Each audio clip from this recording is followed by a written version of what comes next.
All right, we live with it, bro. Honestly, I'm so sleepy.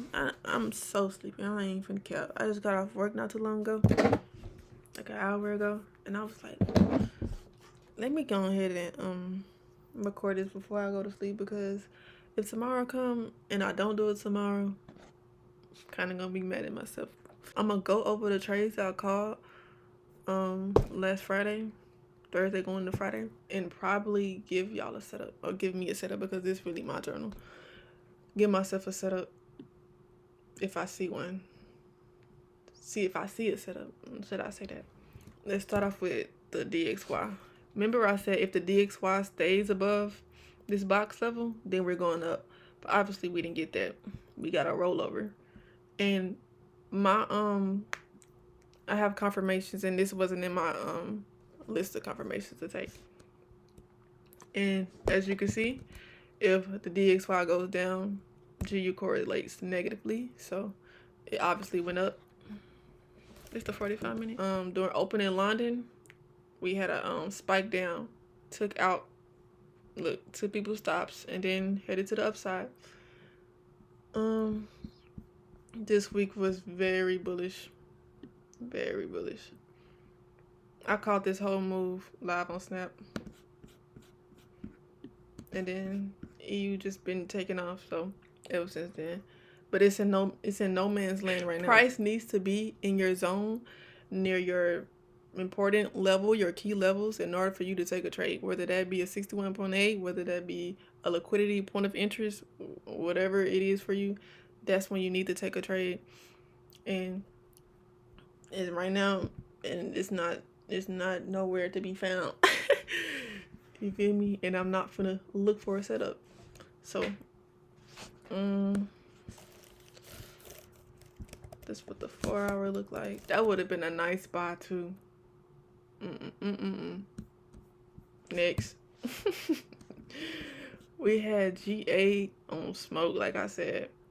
Drop, retest, on down. This is what I love about the head and shoulders pattern. You see it over and over and over and over and over again. Like, over and over and over again, I swear.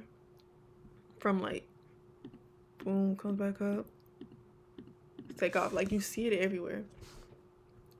But I ain't gonna lie, for GA, this whole time it's been consolidating. This had to have been like 2 months and some change, probably. I hate when that shit pop up, but I ain't buying it. Maybe when Black Friday pop off. Alright. We had price running to the 61.8. And then I think I remember me saying it always falls to the 38.2. But this was actually a rollover for real. It didn't hit my first target, but I meant to mark out this target that I seen on a weekly time frame right when I ended it, and it rolled over right into it, and it actually dropped. This pair dropped for like 100 pips. This the right one?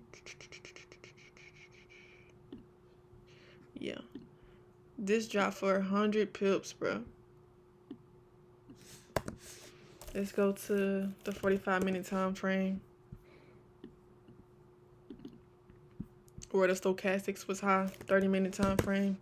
Stochastic needs to be high during Asian session. And most people do not like to trade that session, but it be working for me. I don't know what people be, maybe they don't know how to trade it. I don't know.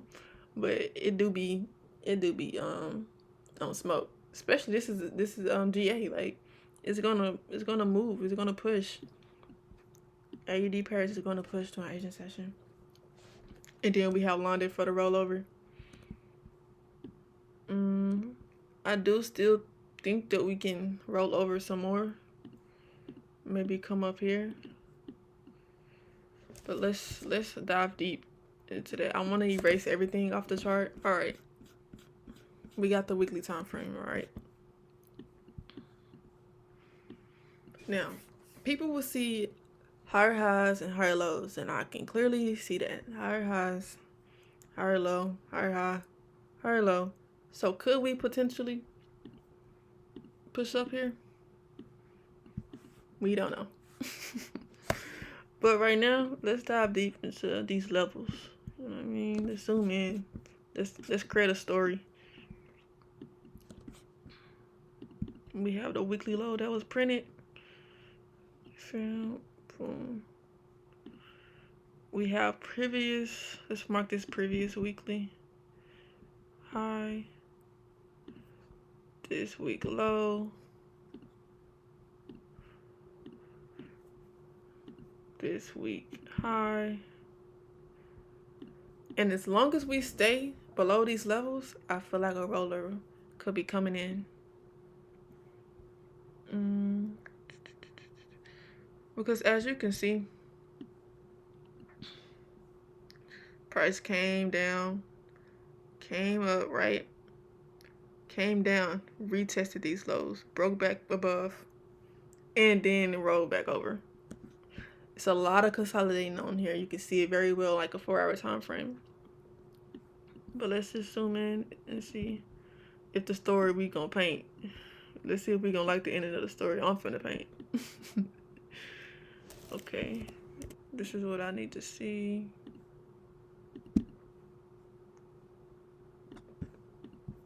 I need to see some type of pattern like this to be in for sale.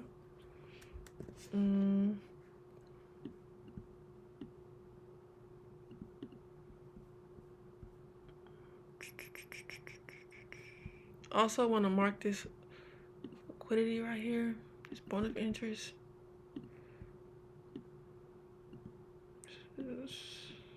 I love to have a clean chart. If my charts ain't clean, bro, I go nuts, bro. I can't.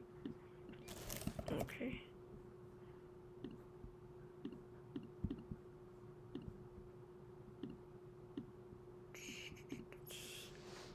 Is that the midpoint? Let's mark the 61.8 and then the 38.2. 38.2. And then mind you, we have to see how these days play out day by day, like for real, session by session, because if one candle doesn't follow through, or a couple candles, or a whole session doesn't come through, then we can see a change or a shift in direction and completely taking out the bias that we have.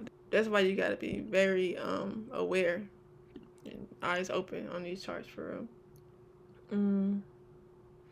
But if you precise, them buy limits and sell limits be like hidden for real. All right, so price on a Sunday going into Monday, if we have the if we have bearish momentum really heavy, we can hit from the 38.2 and roll over, right? But if we have a deeper correction, and I would need price to play out some more to create this lower time frame story, the micro, because I can see a shift. I can see a shift coming. Let me draw two perspectives. Boom, boom. And then we have to see how price plays on these levels right here, because we can this can be a right shoulder form for the head and shoulder pattern. It's left shoulder, head, and then somewhere the right shoulder is going to be formed. Whether it's down here, right here, it doesn't always have to be equal to the left shoulder. Like, it can come up here as long as it doesn't surpass the high. Okay, and that is my confirmation and entry point on these lower time frames in my entries. People be asking me, what do you look for, or how do you enter a trade? I'm like, I look for head and shoulders, like, all the time. It's just a shift in direction again and again and again. I can spot it out like so easily. Left head, right shoulder, left head, right shoulder, again and again and again. And it's just a shift in direction from coming down, giving you a chance to get in, and then to take off, like, every time, bro. Let me flip the chart. See if my eyes deceiving me. See if my eyes deceiving me. Mama said not too long ago, just because your eyes open don't mean you can see. For real.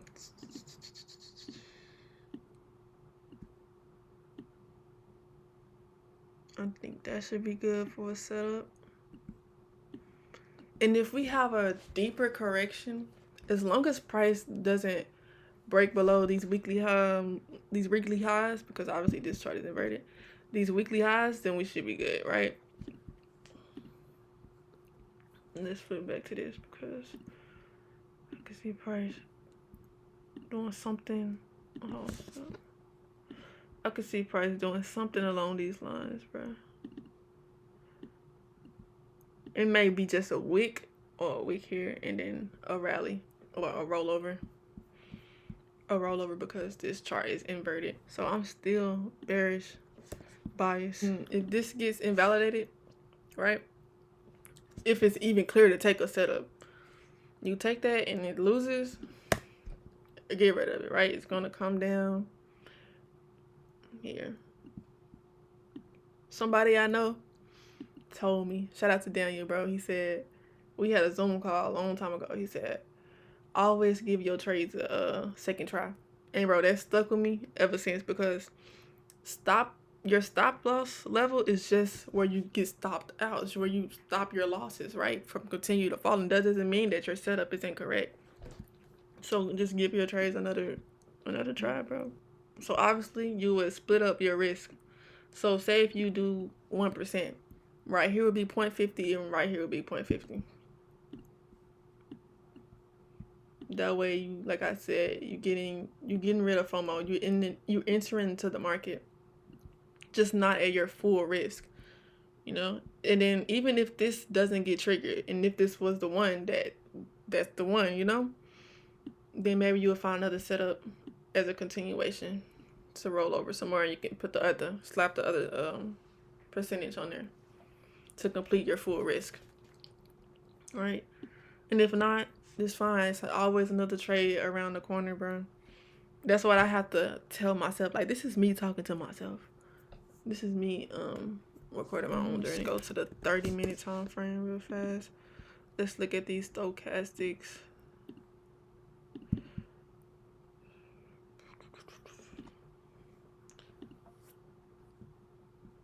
Now, but the stochastics, you gotta be very on point knowing what you're looking for on the lower time frames and higher time frames. But I've been using the stochastics for years and the Bollinger Band for years, probably like 3-4 years. You'll see them. If I ever show like my old analysis, they're gonna be there. 45-minute needs to be high to sell. It's high. 2 hour is not high yet. That's why I feel like we can push up some more. But usually Sunday, Monday, you're going, bro. I don't know why people don't like to trade those days. But if you go back in time, bro, you can see where Mondays, Tuesdays are like, bruh, bread and butter. This is a 1 to 3. Yep. This is a 1 to 3 at least. Yep. That's all we're looking for, bro.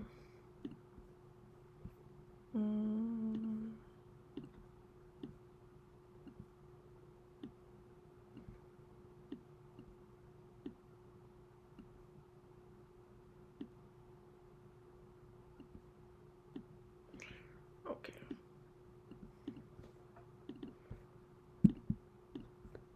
This is a template. This is my thesis, okay? This is what the scene is looking like right now. If the bearish momentum come in on the opening, it probably won't be, the market won't have a deep correction where it comes all the way up here and then probably reverse Tuesday, Wednesday, you know, and come down here. So this is what we're looking at. I'm finna go to sleep. Feel me? Get some little rest. Bro, in the morning, I be waking up with energy. Right now, no. And I'm not a night owl. All right, I'm going to take a picture of this. Save it to my Discord. Jot it down. And then we can check back up. Maybe mid-week analysis or something. I want to be different. A lot of people do mid-week analysis. Like, let's do like, I don't know. I'll think about it, but I'll think of something. But that's it. Remember, it's never really right from wrong, but right from left.